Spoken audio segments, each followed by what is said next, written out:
চিত কালো বর্ণ ধারণ করেছে, যে ধকলটা গেল, তবে মুখটায় অনেক মায়া ছড়িয়ে আছে। চোখটা ফুলে গেছে অতিরিক্ত কান্নার কারণে, মুখে মা মা ভাব এসেছে। হেঁটে কুয়াশার বেডের কাছে দাঁড়ালো, ফিসফিস করে মেয়ের কানের কাছে মুখ নিয়ে বলল, বাবা, আম্মু ঘুমাচ্ছে, আমরা জাগবো না। তোমাকে দুনিয়ায় আনার জন্য কতটা কষ্ট করলো আম্মু, তাই এতটুকু তো আমরা করতেই পারি, তাই না? ঘুমন্ত মেয়েও। মা মেয়ে দুজনেই ঘুমে শিশির হাসলো, আবারও বিড়বিড়ালো। আমার ঘুমন্ত পরীরা। পাশে টুলের উপর বসলো সে, মেয়েকে যত্ন করে ধরে রেখেছে। কুয়াশার দিকে তাকিয়ে রইল, চোখের তৃষ্ণা মেটাচ্ছে। এই মেয়েটা নাকি তাকে ছেড়ে দেবে, দূরে চলে যাবে বলেছিল। থাকতে পারতো সে? তারও তো নিঃশ্বাস তখনই আটকে যেত। মেয়ে কোলে রেখে একটু ঝুঁকে বইয়ের কপালে চুমু আঁকলো। তার সন্তানের মা এখন এই মেয়ে, সেই ছোট্ট থেকে মারামারি চুরোচুরি করা মেয়েটা। গাটি গাটি ঝগড়া করতো শুধু, ভালোবাসা তো কিঞ্চিত পরিমাণেও ছিল না। এখন ভাগ্যের লীলা খেলায় তারা এই পুচ্চুটার মা বাবা। সেই মেয়েটা আর তার এখন ভরা সংসার। বিড়বিড় করে বলল, দেখলে আল্লাহ দেব, আল্লাহ আমাদের হাজার জীবন একসাথে থাকার তৌফিক দিয়েছে। তোকে ছাড়া এক পলও আমার চলবে না। আমার এই বুকে তোকে থাকতে হবে। তোর শান্তির জায়গা, তোর বরাদ্দ হাজার বছর। তোকে ছাড়া কাকে সেই জায়গা দেবো তোমার? আবারও বলল, তোকে আগে সহ্য করতাম না, এখন তোর এই সব দুষ্টুমিপনা আহ্লাদিপনা গুলোই আমার প্রিয়। আমার রোজগার অভ্যাস চিরন্তন। তুই আমার কলিজায় ফুটো করেছিস মৃত্যুর কথা বলে। সুস্থ হ, তোর সেই শাস্তি তোলা রইল। বলে ডান হাতটা তুলে নিয়ে চুমু দিল, হাতের মাঝে হাত দিয়ে ধরে রাখলো। কুয়াশার শরীর অতিরিক্ত দুর্বল আর ঘুমের ওষুধে ঘুমাচ্ছে, তাই টের পেল না কিছুই। ডেলিভারির পর মেয়ের মুখ দেখে ডুকরে কেঁদে উঠেছিল সে। তার সকল কষ্ট ও যন্ত্রণা নিবারণের ঔষধ। চারিদিকে আজানের ধ্বনি। ভোর 4:30টার দিকে শিশির নামাজের জন্য নিচে নেমে এসেছে। সারা রাত ঘুমায়নি সে। নার্স রাত 3টার আগে এসে মেয়েকে খাইয়ে দিয়েছিল। কুয়াশা ঘুমন্ত অবস্থাতেই ছিল, নার্সই হ্যান্ডেল করছে। শিশির কেবিন থেকে বেরিয়ে হাঁটাহাঁটি সহ কুয়াশার মেয়ের খেয়াল রেখেছে। আজান দিলে বেরিয়ে এসেছে নামাজ আদায় করবে। ভোর 5টার দিকে আলো ফুটেছে অনেকটাই ধরিত্রীপুরে। সে আকাশের দিকে তাকালো মসজিদ থেকে বেরিয়ে। তাদের জীবনে আজ থেকে আরো একটা নতুন অধ্যায় শুরু। বেরিয়ে হসপিটালে এলো। দোকানপাট এখনো ভালোভাবে খুলেনি, কফি খেতে হবে। 6টার দিকে আসবে ভেবে উঠে গেল। কেবিনের সামনে বসলো। সকাল 7টার দিকে কুয়াশার ঘুম ভাঙলো।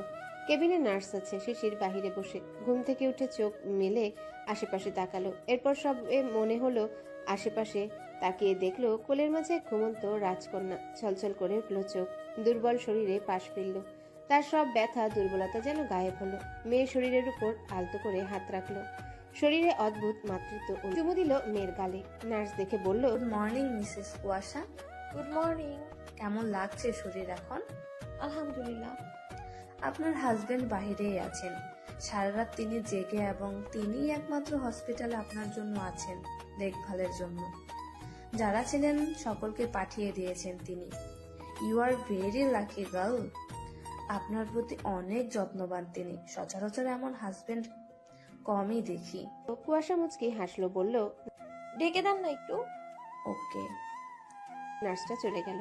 কুয়াশা মেয়েকে দেখতে লাগলো। কিছুক্ষণ পর দরজা খুলে শিশির ঢুকলো। তাকালো কুয়াশা, নজরে নজর পড়লো। অমায়িক হাসলো দুজন। এগিয়ে গিয়ে বসলো সে। কুয়াশা মেয়ের দিকে তাকিয়ে দুর্বল কণ্ঠে বলল, আমাদের মেয়ে, অনুভূতি বলো। ও আমার মেয়ে। কুয়াশা তা শুনে ভ্রু কুচকালো। শিশিরের ভ্রু জোড়ার মাঝে রাগ দৃশ্যমান। কুয়াশা বলল, এই বুনল, ও শুধু তোমার মেয়ে কেন হবে? হ্যাঁ, ও শুধু আমারই মেয়ে। আইসে আমার অধিকার দেখানে বলা রে। মৃত্যুর সাথে লড়াই করে জন্ম দিলাম, এখন বলে শুধু তার মেয়ে।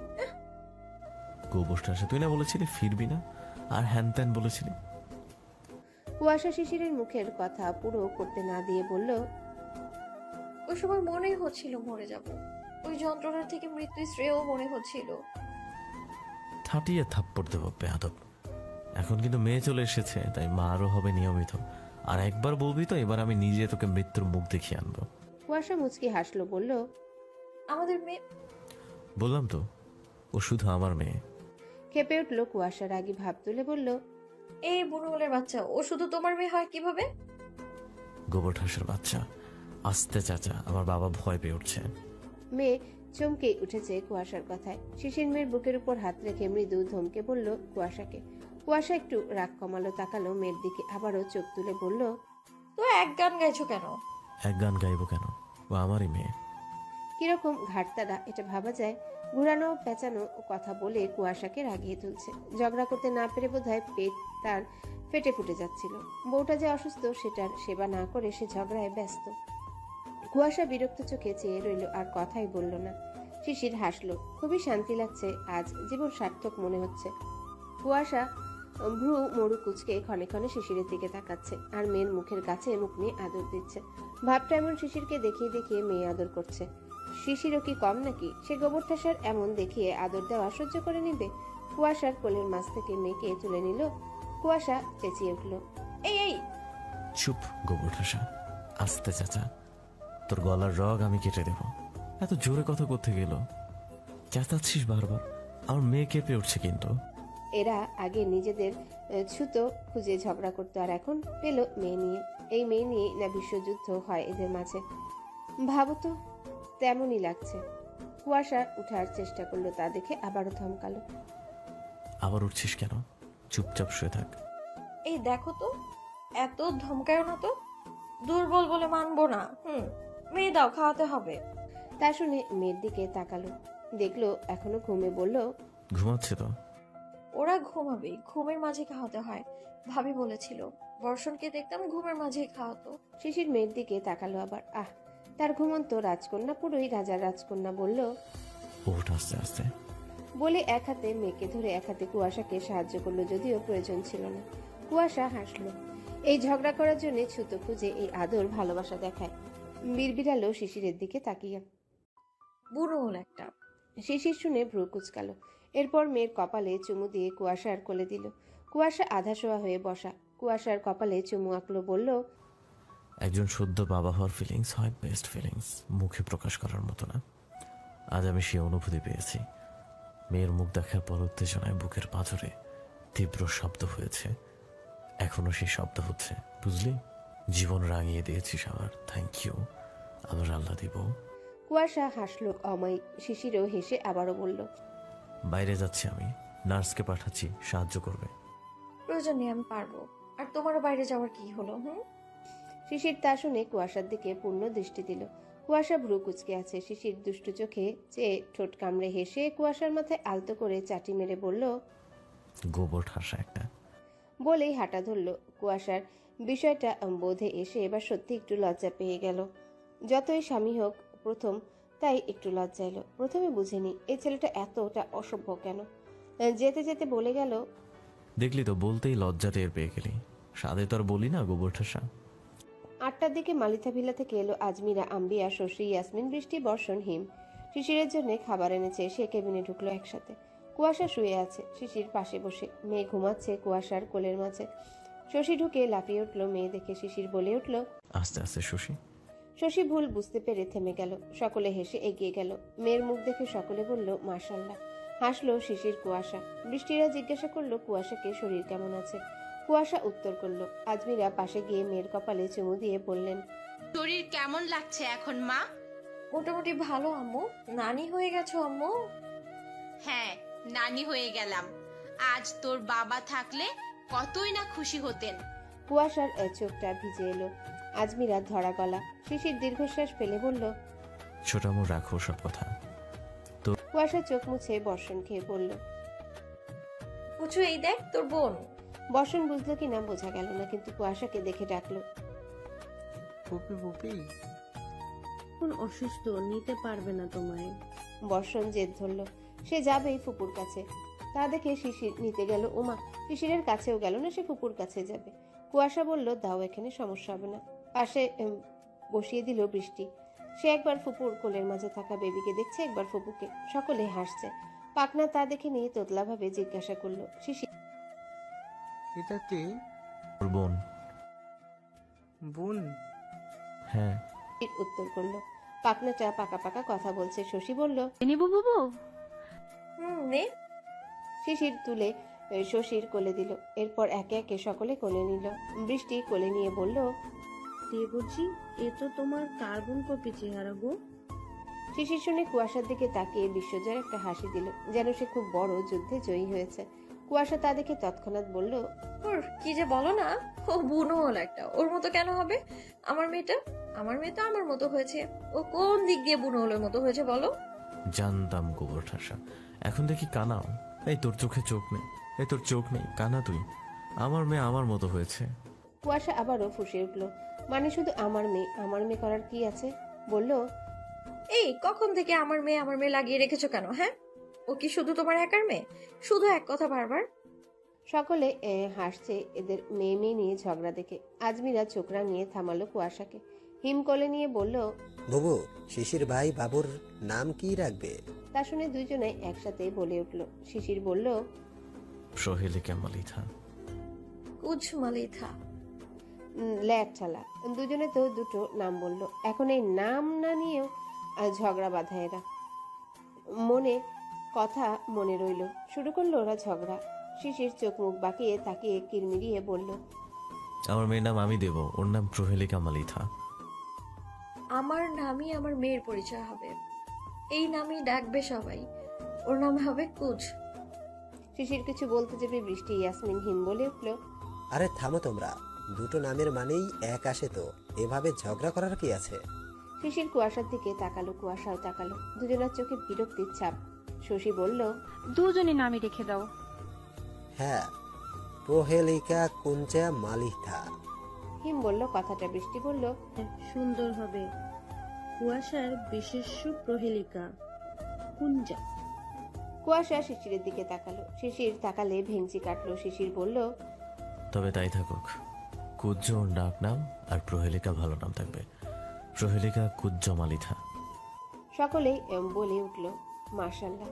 হিম কুজ্জোর গালে গাল লাগিয়ে বলল, আমার মামা কুঞ্জা মালিথা। শিশির কুয়াশা মুচকি হাসলো। সুখের নৌকায় ভাসছে তারা। আজ রাজপ্রাসাদে রাজার কোলে চড়ে রাজকন্যা প্রবেশ করলো। শিশির কুয়াশা এবং তাদের মেয়ে প্রহেলিকা কুজ্জ মালিথা ভিলায় প্রবেশ করলো। 2 দিন পর আসলো তারা। হসপিটাল থেকে পরের দিন রিলিজ করলেও শিশির কুয়াশাকে আনেনি, ভালোভাবে ট্রিটমেন্ট করিয়ে এনেছে। শিশিরের কোলে কুজ্জ, কুয়াশার পাশে দাঁড়িয়ে। বাড়িতে কুজ্জ প্রবেশ করতে যেন মালিথা ভিলা ঝলমলিয়ে উঠল। সকলের চোখে মুখে ঠোঁটে অমায়িক হাসি। বাড়িতে 3 গিন্নি সহ জায়রা একমাত্র মেয়ে এবং নাতনিকে নিয়ে আনন্দে মাতল। জাহিদ মালিথা এসেছেন নাতনিকে দেখতে, বিকেলে আবার চলে যাবেন। জাকির মালিথা নাতনির মুখ দেখতে পেরে আনন্দে আটখানা হয়ে গেলেন। তাদেরই মেয়ের মেয়ে সে। বাড়িতে আনন্দ 2 রকম হয়ে প্রকাশ করছে সব। কুজ্জকে কোলে নিলেন 2 দাদু। জাকির মালিথা সোফায় বসে অনেকটা সময় নিয়ে আদর করলেন। জাহিদ মালিথা নাতনির মুখ দেখলেন সোনার চেন দিয়ে। আদরের যেন বন্যা বয়ে গেল কুজ্জর। সে এতক্ষণ ঘুমে থাকলেও এত কথার ভিড়ে উঠে গেছে, উঠে কেঁদে দিয়েছে। তার বোধহয় বিরক্ত লাগছে এত মানুষজন আর কথা। শিশির কুয়াশা মেয়ের কান্না দেখে অস্থির হয়ে উঠল। সকলে তা দেখে মিটমিটিয়ে হাসছে। এই দৃশ্য দেখে জাকির মালিথা, জাহিদ মালিথাও হাসছেন। তারা কিনা এই দুটোকে জোর করে বিয়ে দিয়েছিল। দুজনই কথাটা ভেবে আপন মনে হাসলেন। জাকিয়ে কুয়াশাকে খেতে ডাকলেন, সাথে শিশিরকেও। ফ্রেশ হয়ে খেয়ে নিতে বলল। সকালের খাবার এখনো খায়নি তারা। কুয়াশা জানালো মেয়ে থামিয়ে খাবে। জাকিয়া বললেন, উপরে গিয়ে ফ্রেশ হয়ে নে আর মেয়েকে থামিয়ে কারোর কাছে দে। কুয়াশা সম্মতি দিয়ে সিঁড়ির কাছ পর্যন্ত গেল। শিশির গিয়ে তৎক্ষণাৎ মেয়েকে কোলে নিল। কোলে বলল, সাবধানে ওঠ। বলেই হাত ধরলো। কুয়াশা বলল, আরে আমি পারবো একাই। আমার কি কাটা ছেঁড়া আছে নাকি? সমস্যা হবে না। বেশি পাকনামো করতে বলেছি তোকে? কুয়াশা চোখ ছোট ছোট করে তাকিয়ে কিছু পল দেখে শিশিরের সাথে তাল মিলিয়ে উঠল। আহ, কি সুন্দর দৃশ্য! মা বাবা এবং মেয়ে একসাথে ঘরে প্রবেশ করবে।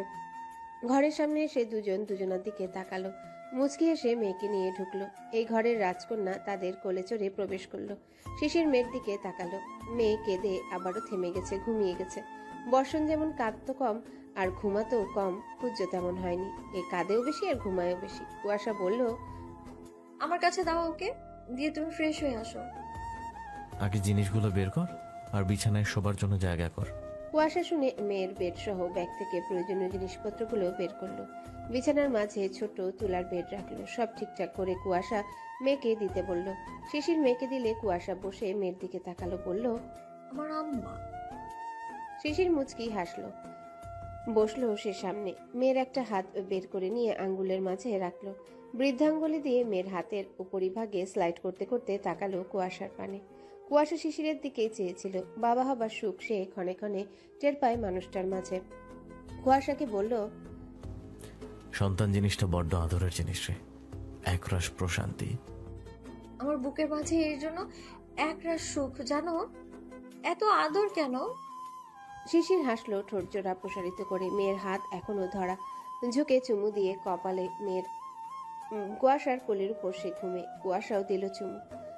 তারা মা বাবা হবার সুখগুলোই বলে প্রকাশ করতে পারছে না। বুনো ওল বাঘা তেঁতুল এত এত ঝগড়া করে, অথচ মেয়ের সুখে তারা আবেগী। শিশির বলল, শুয়ে দে, তার আগে একটু খাইয়ে দে, আমি গোসল করবো একবারে। আসলে তুই ঢুকিস। কুয়াশা সম্মতি দিলে শিশির বাথরুমে চলে গেল। সে মেয়েকে খাইয়ে বিছানায় সুন্দর করে শুইয়ে দিল। ঘুম কাতুরি হয়েছে, ঘুমাতে দিলে কোনো কান্না নেই তার। কুয়াশা হাসলো ঠোঁটের উপরে হাত দিয়ে চুমুর মতো করলো, বলল, ইস, সত্যি আমার বাবার মতো হয়েছিস, কিউটের ডিব্বা পুরা। অকপটে বুনো ওলের সামনে সেটা স্বীকার না করে এখন করছে। মেয়েকে শুইয়ে দিয়ে উঠে জিনিসগুলো গুছিয়ে নিল সে। হসপিটালের জামা কাপড়গুলো এক জায়গায় করলো আর ভালোগুলো ভাঁজ করে রাখলো। আজ সে গোসল করবে না। জাকিয়া আজমিরা দুজনেই বারণ করেছে। সব ঠিকঠাক করতে করতে শিশির এলো। নিজের প্রয়োজনীয় কাজ করে বিছানায় মেয়ের কাছে গিয়ে শুলো। তার সারাদিন মেয়েকেই দেখতে ইচ্ছা করে। মেয়ে ছাড়া আর কিছুই বুঝছে না। কুয়াশা ভ্রু কুচকে তাকালো, মুখ ঝামটা দিয়ে বাথরুমে চলে গেল। বিড়বিড়ালো, অসভ্য লোক, আর ভালোবাসে না আমায়। মেয়ে পেয়ে ভুলে গেছে এই আল্লাদি বউকে। আসিস অসভ্য লোক একটা। বাবা, তোমার আম্মুটা হিংসুটে খুব, জানো তো? দেখো, তোমার উপরেও হিংসা করছে ফাজিলটা। আমার আল্লাদি বউটাকেও আমি অনেক ভালোবাসি। তোমাদের দুজনের জায়গা আমার দুই পাজরে। সকাল 10টার পর শিশির কুয়াশা মেয়েকে নিয়ে নামলো। শিশির মেয়েকে শশীর কাছে দিল। পাশে বর্ষণ বসে আছে। ওরা দুজন খেতে চলে গেল। এদিকে বর্ষণ হাঁ করে চেয়ে আছে শশীর কোলের দিকে। হয়তো তার ছোট্ট মস্তিষ্ক ভাবছে, এটাকে নিয়ে এত আদিক্ষেতা করার কি আছে? কে যে তার জন্য তাকে কোলে নিচ্ছে না কেউ? বর্ষণ কুজ্জকে কোলে করা দেখে শশীকে ডাকতে ডাকতে সোফার উপর দাঁড়ালো, বলল, থতামা তোলে নাও। শশী কুজ্জোর দিকে তাকালো। মেয়ে ফ্যালফ্যাল করে চেয়ে আছে। শশী বলল, বাবা, বোনকে নিচ্ছি তো, তুমি বসো, পরে নেব তোমায়। না তোলে, আমি উতপ্ত মা। শশী না পেরে এক সাইডে কুজ্জোকে নিল, এক সাইডে ওকে নিল। বিড়বিড়ালো, হিংসুটে ছেলে একটা। দুপুরের খাবার সকলে একসাথে খেয়ে বসার ঘরে বসেছে। সেই সময় শিশিরের ফোনে কল এলো। সে রিসিভ করে কি সব কথা বলল, যেটা বেশি কিছু বুঝলো না কেউ। শিশির ফোন রেখে জাকির মালিথাকে বলল, বাবা, রবীন্দ্র মৈত্রী বিশ্ববিদ্যালয়ে ল ডিপার্টমেন্টে আমাকে গেস্ট লেকচারার হিসেবে নিতে যাচ্ছেন। ওনাদের নাকি লেকচারার প্রয়োজন। উপস্থিত সকলে শুনে আনন্দে অমায়িক হাসি ঠোঁটে ঝুলালো। জাকিয়া বলে উঠলেন, এটা তো ভালো সংবাদ রে আব্বু। তুই কি বললি, তোর ইচ্ছা নেই? তেমনটা না আম্মু, তবে একটু চাপ হবে। এমনিতেও কেস ভালোই পাচ্ছি। জাকির মালিথা বললেন, সমস্যা কি? এটা তো পার্মানেন্ট না। জীবনে এগোতে গেলে অনেক কিছুই করতে হয়। কেস হ্যান্ডেলের পাশাপাশি ভার্সিটি জীবনটাও করে আপাতত। যোগ্যতা যখন পেয়েছো, সেই যোগ্যতা তোমাকে সাফল্যের শীর্ষে পৌঁছাবে। বাবা, ডিপার্টমেন্ট হেড আমাকে নিজে কল করেছিলেন। উনি নাকি আমার ক্যাডার হওয়ার বিষয়ে জেনেই সিদ্ধান্ত নিয়েছেন। খুঁজছিলেন লেকচারার। জাহিদ মালিথা বললেন, তবে তোমার জন্য, তুমি যোগ্যতাবান একজন ছেলে, দেশ তো তোমাকেই খুঁজছে। হ্যাঁ, একই বিচে না ভেবে তাদের ডাকে সাড়া দাও। আচ্ছা চাচু, চেষ্টা করব, দেখি কত দূর হয়। দোয়া করো তোমরা। সব সময়। ভাইয়া, ওটা তো প্রাইভেট বিশ্ববিদ্যালয়, তাই না? হ্যাঁ, প্রাইভেট। কুয়াশা স্বামীর দিকে তাকালো। তার স্বামী ঘরে বাইরে সব জায়গায় যোগ্যতাবান, দায়িত্ববান। যেমন সমাজের লোকের পাশে দাঁড়িয়ে ন্যায় দেয়, তেমনি বাড়ির বউ সন্তানের প্রতি যত্ন নেয়। তার পারফেক্ট স্বামী, একজন পারফেক্ট মানুষ, অতুলনীয় ব্যক্তি সে। তার অতুলনীয় ব্যক্তিত্ব। জাহিদ মালিথা 3টার দিকে চলে গেলেন। তুষার আসবে সপ্তাহখানেক পর। শিশির বাড়িতেই থাকলো আজ। রিজভি ফোন দিয়েছিল, জানিয়েছে স্মৃতিকে নিয়ে আসবে বিকেলে। ঈশাও আসছে। তারা কুজ্জকে হসপিটালে গিয়ে দেখে এসেছিল। আজ বাড়িতে এসেছে শুনে আসছে দেখা করতে। জিনিয়া মিহিরা সকলে আকিকার দিন আসবে। জাকির মালিথা সকলকে দাওয়াত করেছেন। শিশির বাবার কাছে জানিয়ে দিয়েছে সব। বিকেলের দিকে রিজভিরা এলো সকলে। বসার ঘরে বসে গল্প করছে। কুজ্জকে স্মৃতি নিয়েছে। এমন সময় নিহার ফোন দিল। শিশির ছোট্ট মেসেজ করেছিল কুজ্জ হবার পরের দিন। তা দেখে আজ কল দিয়েছে। সুযোগ সুবিধা বুঝে ভিডিও কলে দিয়েছে।